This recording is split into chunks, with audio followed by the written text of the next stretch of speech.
So we back from another video, man. Um, this is a case of Mackenzie Scarilla.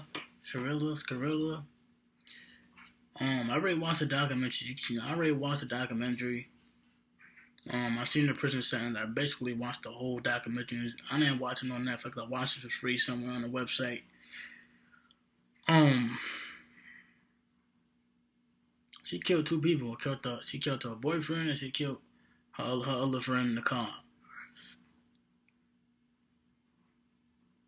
Basically, the whole investigation was about drugs. Number one, drugs.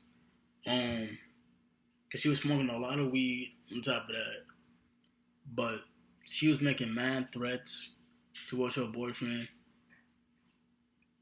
All type of stuff. Go watch the documentary. I'm literally explaining it because I want to react to this. Celebrity Scoop with TMZ. Okay, so Jackson is joining us now. First topic, Jackson. This is because she got 15 years to life. She's eligible for parole in 2037. This is a really big one. We're talking about Mackenzie Shrilla. Is that how you say her name? Yes, Mackenzie. Bro, she gaining a lot of popularity, bro. She gaining a lot of popularity. I'm not going to lie, cause she always wanted to be seen, right? Now your ass is seen.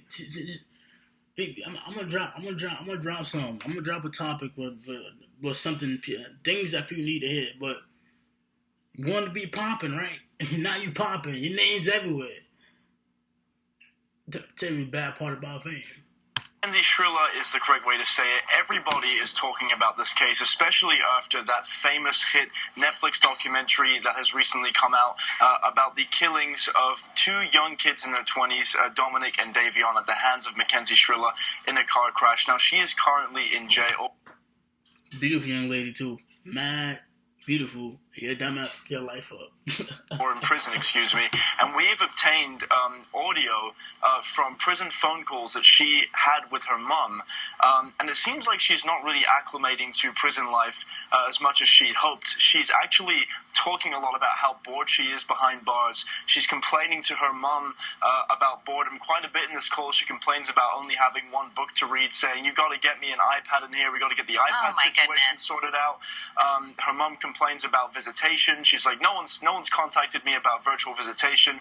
All Mackenzie's focused on is make sure you get the visitation links out to my friends so that they can Zoom me from behind bars. Her mum at one point in this phone call even says, look, you're new to the prison and you haven't gotten your commissary account yet or anything like that. They should give you a welcome package, which was quite interesting to hear over the phone call because I didn't know they did welcome packages when you're in prison. So they probably don't. No, they probably don't. And look, aside from this, we've also obtained some conduct reports, some reports filed by the guards. Well, who wouldn't be bored in jail? Who wouldn't be bored in jail? Who wouldn't be? I think I would. Get behind a cell. And I have seen a cell. I have seen a holding cell. I have worked in a courthouse. I have seen a holding cell. So I could not really imagine, but technically I kind of could imagine. About Mackenzie Shrilla's conduct in prison, and while I can't go into them in depth, it does seem like she is having some issues with authority and following the rules of the prison as well. So yeah, very interesting look behind bars with regards to the life of Mackenzie Shrilla right now. The fact that her mother responded in that way tells you, I watched the documentary a couple weeks ago, by the way, Jackson, it tells you that her parents are vehemently on her side and they still believe that she did not do it on purpose. But it gives you an idea of the mindset of where they stand. And I think that's also what the prosecution echoed as well in their sentiment. It's that the parents are largely at fault here. They let Mackenzie do whatever she wanted with regards to, alcohol and smoking marijuana and things to that effect and going out. And, I think if her parents at an earlier stage in her life did have a little more control over what she could and couldn't do, maybe this wouldn't have happened. So I completely agree.